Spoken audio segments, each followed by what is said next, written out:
I couldn't hear her voice. That's what hit me first. The silence. Not the kind of silence you get on a peaceful evening, but the thick, suffocating silence that makes your stomach twist. My daughter always hummed when she played outside, even though the world had never made it easy for her. That day, there was no humming, just a strange stillness, until I heard the soft, rhythmic thumping like something was trying to speak through the metal. I rushed out the front door and froze at the edge of the driveway. Karen stood there, hands on hips, calm as ever. Her car trunk was closed. My mind couldn't even register it at first. Why would I even think? But the sound was coming from inside. I called my daughter's name, no answer. My heart slammed in my chest as I ran past Karen and yanked open the trunk. And there she was, my baby girl, curled up, sweating, terrified, her breathing shallow, her little fists bruised from pounding. I screamed. Karen didn't move. She just tilted her head and, with the coldest voice I've ever heard, said she was trashing up the street, figured I'd drop her off where trash goes. For a full second, I forgot how to breathe. Everything blurred, the sunlight, the heat, even the sound of passing cars. All I saw was my child shaking in that dark metal box. And Karen? She looked at me like she was the victim, like I was the problem. I grabbed my daughter, wrapped her in my arms, and tried to comprehend how a human being could be so empty, so vile. But that wasn't even the worst part. The real horror came later when the HOA got involved, and I realized this wasn't just about one cruel woman. This was a system, and it nearly broke us. What Karen did that day changed everything. But what she said next, that's the moment that made me swear I'd never be silent again. We moved into the neighborhood in early spring, the kind of spring that smells like freshly cut grass and promises new beginnings. The cherry blossoms were just starting to bloom, and the air carried that crisp, hopeful scent only April seems to offer. I remember how excited my daughter was as we pulled up to the new house. She was in the back seat, hands pressed to the window, smiling so wide I thought her cheeks would ache. Her name is Lily. She's 10, has cerebral palsy, and uses a wheelchair to get around. But you'd never know how many battles she fights daily by the way she lights up at simple things: a butterfly landing nearby, the swirl of ice cream, the warmth of a dog's fur. Lily is pure sunshine wrapped in soft skin and stubborn resilience. I'm a single father. Her mom passed away when Lily was 4, cancer. I don't talk about it much. Not because it doesn't hurt, but because I've learned to carry it silently like a folded note in my pocket. We'd lived in a small apartment before, close to the hospital, filled with too many reminders. This move, it was meant to be a reset, a chance to give Lily a yard to play in, a real bedroom, and maybe even a neighborhood where she could make friends. I wanted normal, or as close to normal as life would let us have. The community was neat, maybe too neat. Rows of manicured lawns, matching mailboxes, neighbors who waved with smiles that felt just a bit too stiff.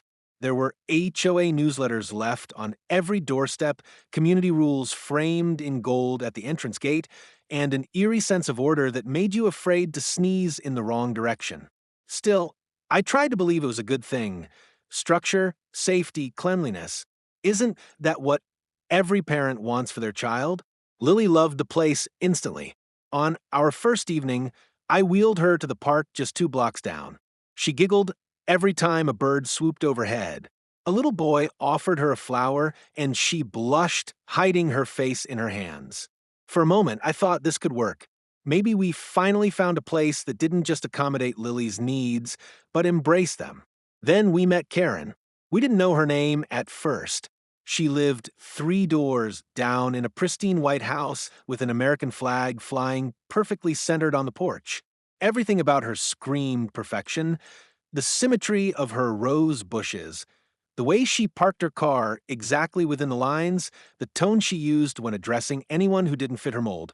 She was the type of woman who corrected your recycling habits with a smile, but a hint of menace in her eyes. The first time we encountered her, she didn't even speak. She just stared.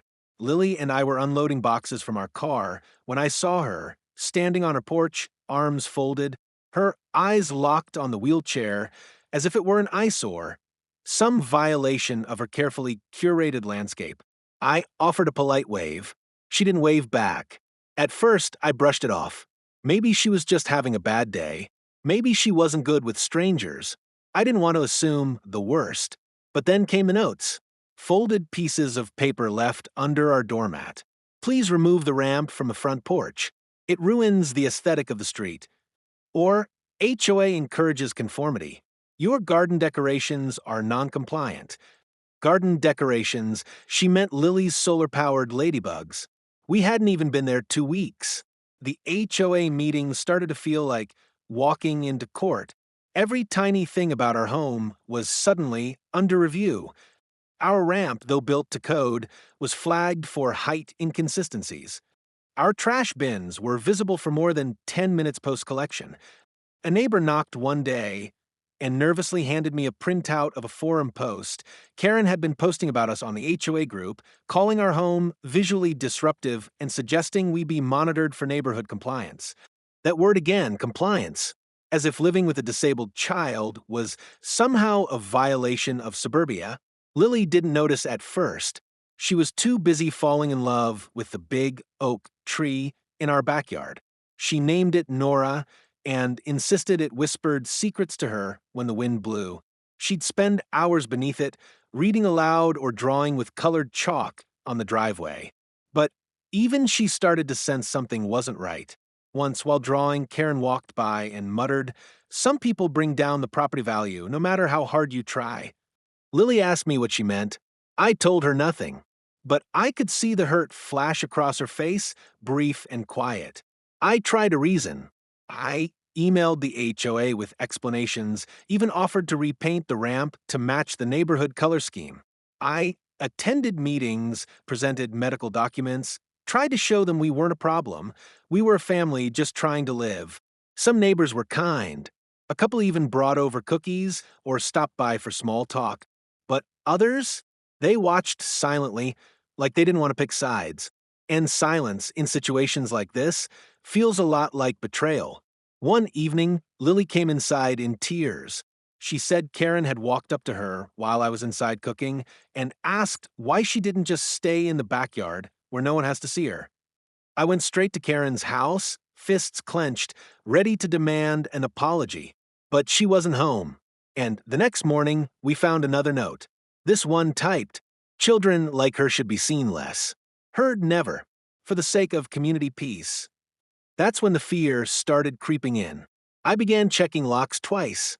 Stopped letting Lily go to the park alone. I installed a small security camera just in case. I reported it to the HOA, but they said Karen is a valued board member. We're sure she didn't mean any harm. It was like trying to complain to a wall that was part of the same house crushing you. But Lily, bless her soul, never lost that light in her. She still waved at people who ignored her, still left drawings on the sidewalk, hoping other kids would join, still believed people could change, even Karen.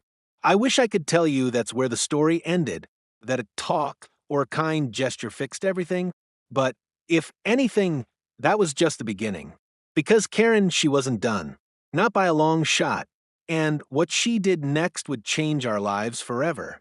The day it really began, the day the invisible war turned real, was hot, dry, and far too quiet. Lily had a therapy session on the porch, like she always did on Wednesdays. Her occupational therapist, Grace, came around noon, armed with therapy tools, a folding mat, and that gentle patience Lily responded to so well. They worked on hand strength and coordination. One of Lily's tasks that day was a bead stringing activity, simple, rhythmic, focusing her mind and fingers at the same time. She giggled as she carefully picked up one bead at a time, her brow furrowed in deep concentration. Grace praised her softly with every success. I was inside near the screen door brewing coffee. I could hear them, like a heartbeat in the background, steady, familiar, safe, until I heard the yelling. A sharp voice cut through the still afternoon like glass breaking. At first, I thought maybe a neighbor was arguing over yard work or a delivery gone wrong. But then I heard Lily's name, and the word disturbing. I rushed outside. Karen stood at the end of our driveway, dressed in her usual pressed khakis and oversized sunglasses, holding her phone like a weapon. She pointed at Lily and Grace like they were invaders. "Enough with this circus show," she barked. "Every week, it's the same thing, groaning and squealing like a pig farm. People are working from home. Some of us need quiet." Grace stood up slowly, calmly placing herself between Karen and Lily, who had frozen midstring, her tiny fingers trembling. I felt rage shoot up my spine, but I kept my voice level. "Karen," I said, walking down the steps, "she's in a therapy session with a licensed professional. If you have a concern, you can bring it to me directly." Karen scoffed and took a photo of the mat. Then another of the wheelchair ramp. "I will bring it directly to the HOA and to legal if I have to. I've already recorded the noise. And I don't appreciate your nanny being on community property without a permit." I stared at her, stunned. Grace was a certified therapist. Lily was on our front porch, our property. And somehow that offended her. That evening, I got an email from the HOA titled Ongoing Disruption and Noncompliant Therapy Sessions. It referenced disturbances caused by non-resident service providers, visual inconsistency of adaptive equipment, and lack of prior authorization for occupational activities. I read the email twice, mouth dry. They'd attached screenshots from Karen's phone. Grace read the message with a clenched jaw. "This is discrimination, plain and simple," she said. "You need to fight this." But I didn't want to fight. Not yet. I wanted to solve it. To escalate. So I replied with documents, Lily's medical records, ADA regulations, even the deed to our home. I emphasized that her therapy sessions took place within property bounds, that Grace was a licensed professional, and that any complaints should be addressed respectfully. I kept the tone diplomatic. 3 days later, a letter arrived in the mail. It was hand-delivered, signed by the HOA board. The language was colder than before. It strongly encouraged us to seek alternative therapy locations more aligned with community decorum. It mentioned potential fines for repeated visual disruptions and cited ambiguous noise violations. I felt like I was reading satire, except it was very real. I called the HOA president, a man named Charles Whitmore. His voice was professional but detached. "We're not targeting your family," he said. "It's just that several neighbors have voiced concerns. The therapy sessions draw attention, and frankly, they're not in harmony with the image of our neighborhood." Harmony. That word echoed in my head for days. What was harmonious about silencing a disabled child's therapy? About being told her recovery was aesthetically inconvenient? But I still didn't lose it. Not yet. I focused on Lily.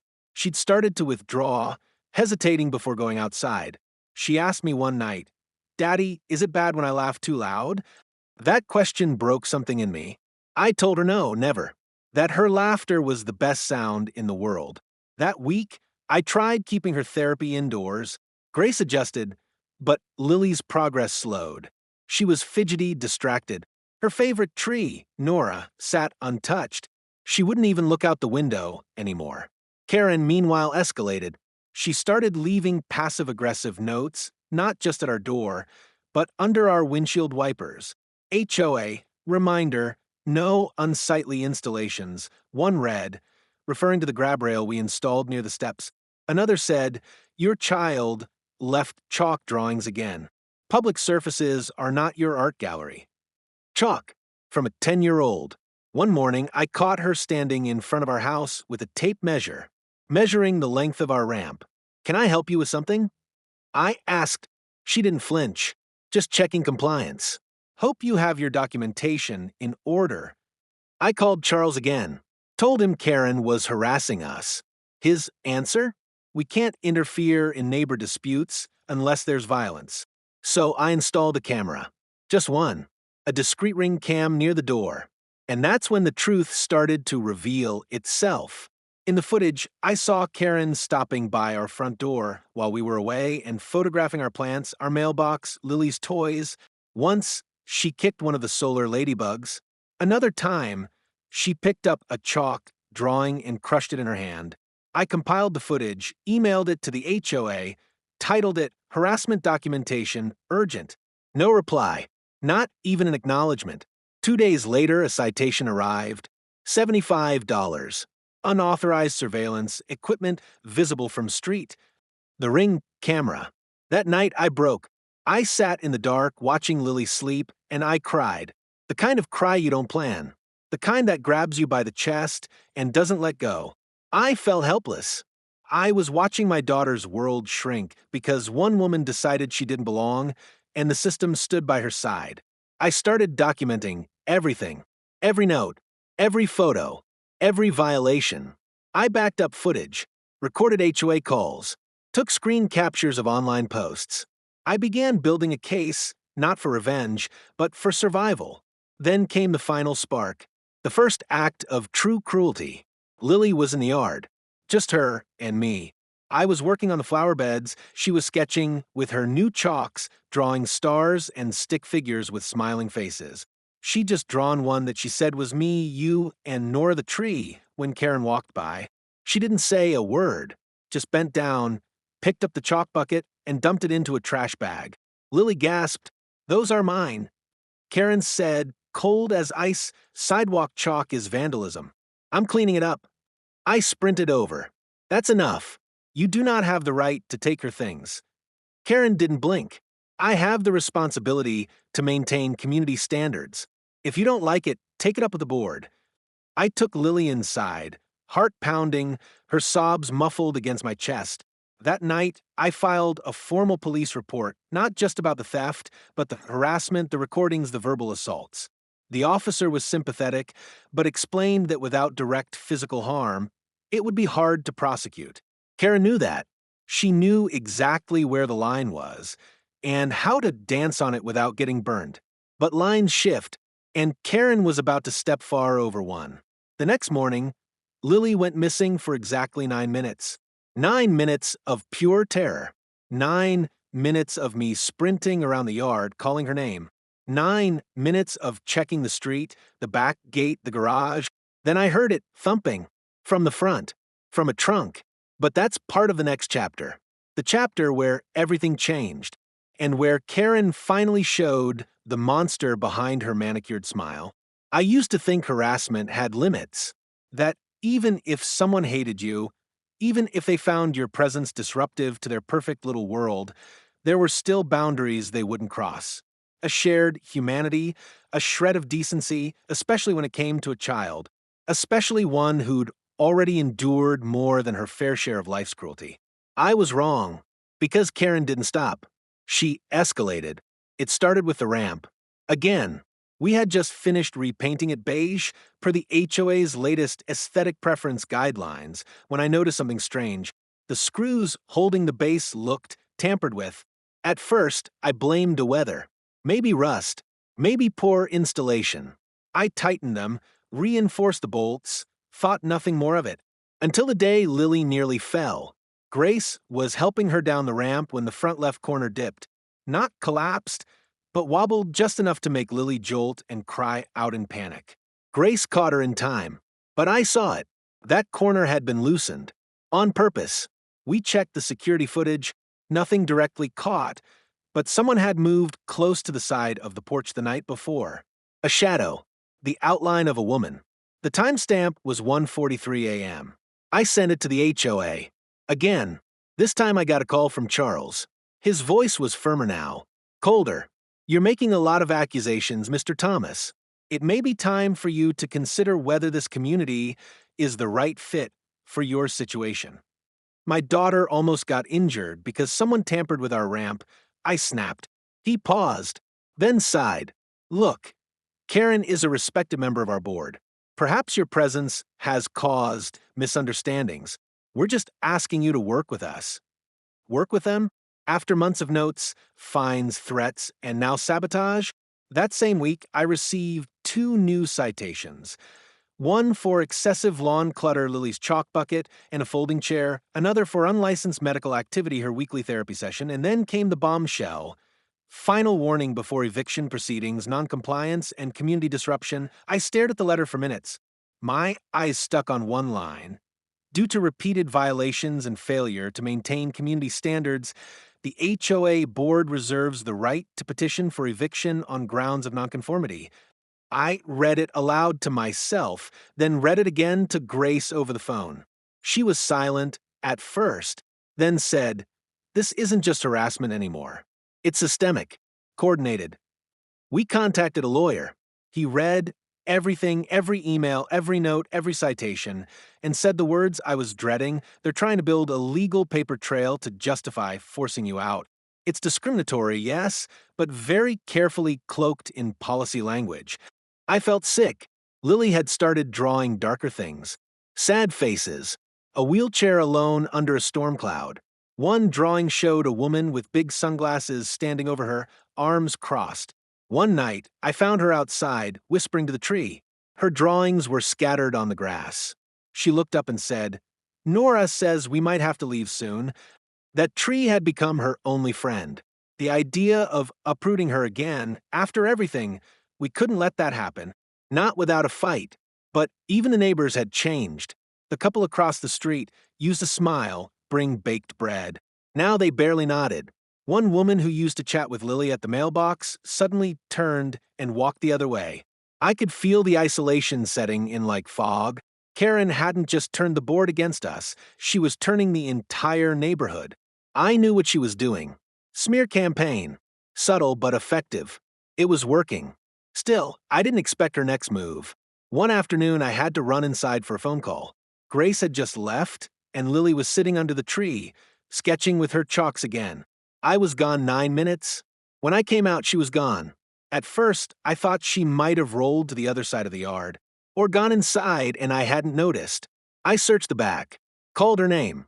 Nothing. Panic set in. I checked the gates. Still closed. Checked inside. Every room. Nothing. Then I heard it. A faint rhythmic thumping. Muffled. Almost like knocking. It was coming from the driveway. From Karen's car. I ran over, heart in my throat, and threw open the trunk. And there she was, my daughter, my little girl, curled up, red-faced, drenched in sweat, eyes wide with panic, fists raw from pounding the trunk lid. I didn't speak. I couldn't. I just lifted her out and held her, trembling. Karen stood on her porch, arms folded, expression unreadable. "What the hell did you do?" I screamed. She didn't even flinch, just shrugged. She was making a mess. Left her junk all over the sidewalk. Figured I'd take her where she belongs. I swear, for a moment, time stopped. I looked at her. Really looked at her. Not as a neighbor. Not even as a human being. But as a monster hiding in daylight. "You locked a child in your trunk," I said through gritted teeth. "Do you realize what you've done?" "She's not hurt," she said casually. "Maybe next time she'll learn to stay inside. We're cleaning up the community. Starting with trash." I called the police. They arrived within 10 minutes. I showed them the footage. The ring cam had caught enough. Karen luring Lily with her chalks, opening the trunk, slamming it shut. Lily's muffled cries barely audible. She was arrested, charged with unlawful restraint, endangerment, and harassment of a disabled minor. I thought that would be it. That justice had finally come. But then the real horror revealed itself. The HOA held an emergency meeting, not to apologize, not to suspend Karen from the board, but to defend her. Charles made a public statement. "We understand there was a misunderstanding between neighbors. Mrs. Holbrook has served our community with integrity for over 12 years. We believe this incident has been exaggerated by parties with a known history of noncompliance." Exaggerated. They had video evidence, a police report, and still, they rallied behind her. Karen posted bail. Within 48 hours, she was back home. We received another letter. "Given the disruption caused by your actions, we request that you voluntarily vacate the property within 30 days to preserve community peace." That night, I sat beside Lily's bed while she clutched her stuffed owl. She whispered, "Will Karen take me again?" "No," I said, "never again." But in truth, I didn't know. Because the system, the one meant to protect, had revealed itself to be just as cruel, just as indifferent. Karen had escalated from complaints to sabotage to kidnapping. And the neighborhood? They stood by her. But something inside me changed that day. Fear turned to purpose. I knew now I wasn't just fighting Karen. I was fighting every place that thinks children like Lily are a burden. Every system that makes compliance more important than compassion. Every person who thinks silence is safer than standing up. This wasn't just personal anymore. It was war. When the police arrived, everything moved in slow motion. I was still holding Lily, her body trembling against mine, her face buried into my chest. The officers stepped out of the squad car. Eyes narrowing the moment they saw the open trunk and the sweat still clinging to Lily's hairline. Karen, bold as ever, stood at the edge of her driveway, arms crossed like she was the one who'd called them. She wandered off, Karen said first, before they could ask a single question. He always leaves her unattended. I found her playing in the street and was going to call social services, but I had to contain her first. Contain her. That was the word she used. Like my daughter was a wild animal. One of the officers, a younger woman, sharp-eyed and calm, looked at Lily, then at me. "Sir, can you tell me exactly what happened?" I took a breath, steadying my voice. I was inside for 9 minutes. My daughter was drawing in our yard. When I came out, she was gone. I heard banging from Karen's trunk. I opened it and found Lily inside. There's security footage from our doorbell cam. The officer nodded. "May we see it?" I played the footage on my phone. I'd already clipped the relevant minute. It was grainy but clear. Karen walking across the lawn, talking to Lily, picking up her chalk drawings, opening the trunk. A pause, then slamming it shut. The audio was faint, but enough to hear Lily cry out once. Karen's face changed for the first time. Her smugness faltered. Her arms uncrossed. She took a step forward. "That footage is illegal. He's been spying on me for months. This is harassment. You locked a disabled child in your trunk," the officer said sharply. "Ma'am, I'm going to need you to remain still." Another officer approached Karen, placing her in handcuffs. She gasped, "You can't do this. I'm on the HOA board. You can explain everything downtown." As they read her rights, I looked down at Lily, whose eyes had gone wide. "She's going away?" she asked softly. I nodded. "Yes, baby. She can't hurt you anymore." The relief I felt didn't come as a shout. It came as a breath.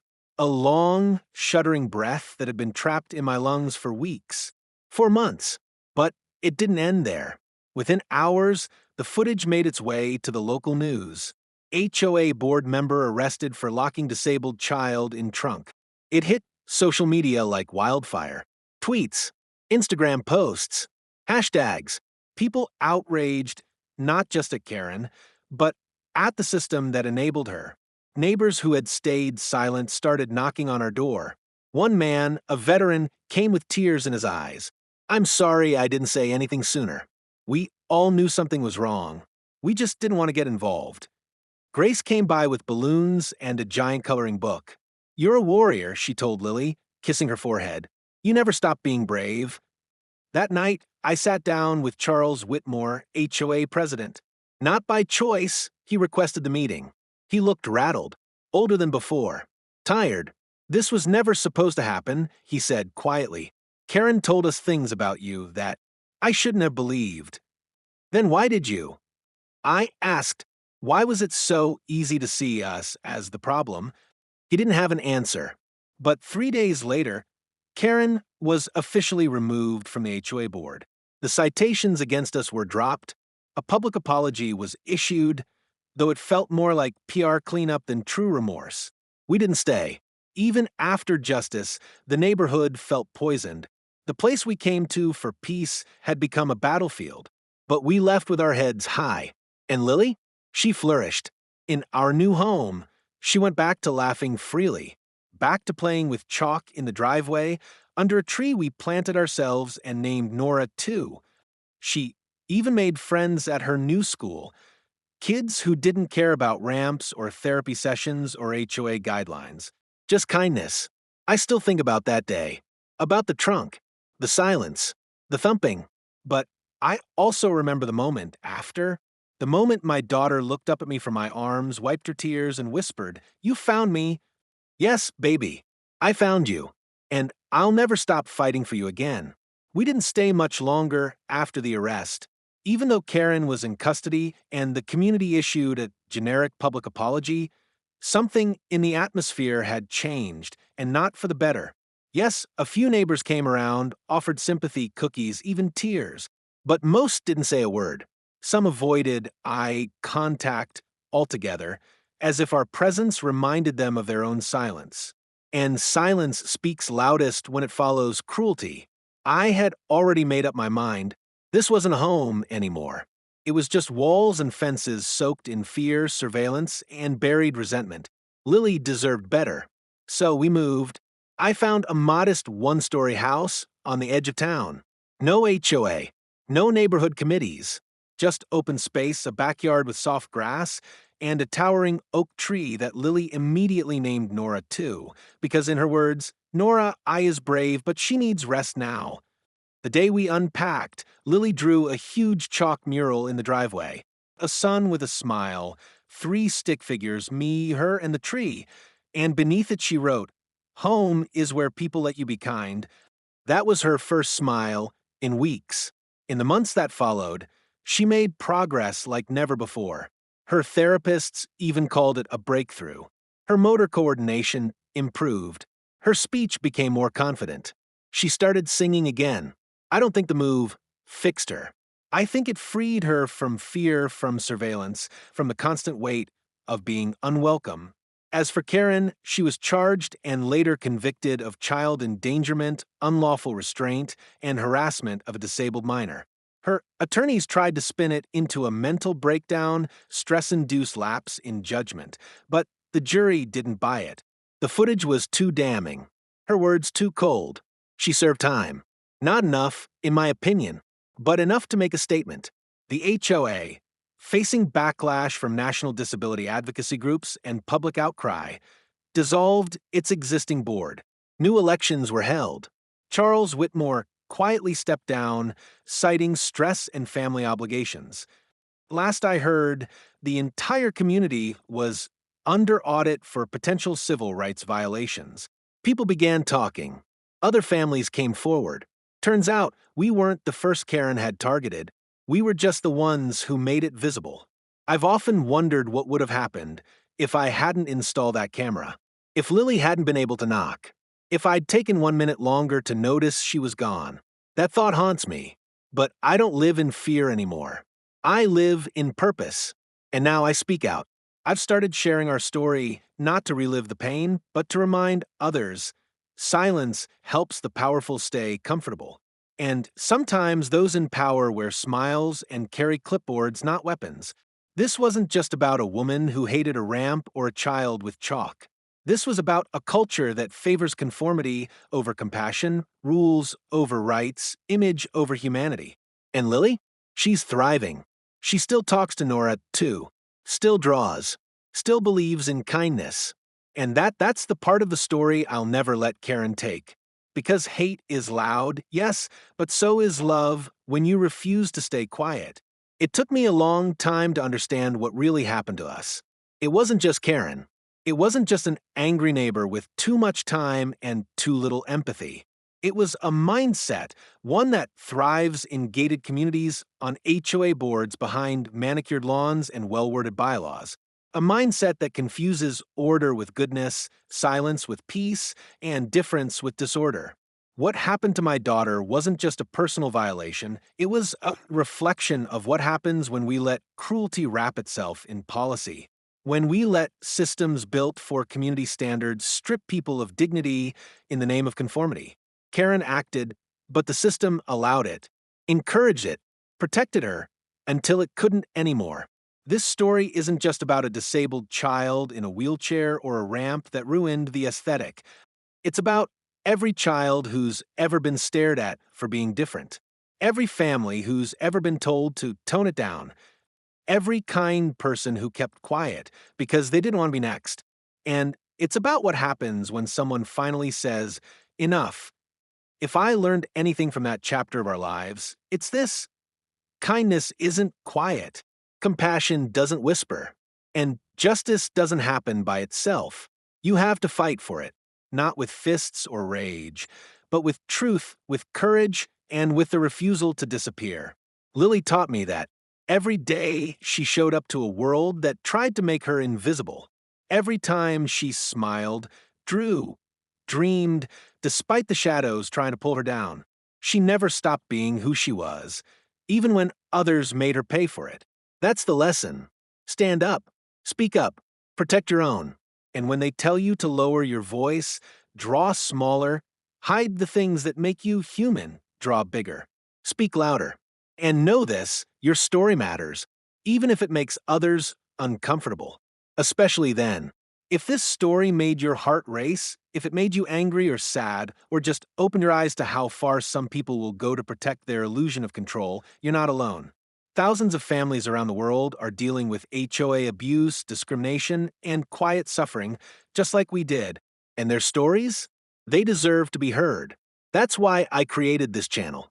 To speak out, to fight back, to give voice to the ones who were told to stay quiet and comply. If you or someone you know has lived through a nightmare like this, drop your story in the comments. Let the world see what really happens behind those picket fences, because the truth doesn't live in silence. Movie Camera subscribe to the HOA stories for more real accounts of injustice resistance and the people who refuse to be erased. We're not just telling stories, we're holding systems accountable. This is the HOA stories, and we're not staying quiet anymore.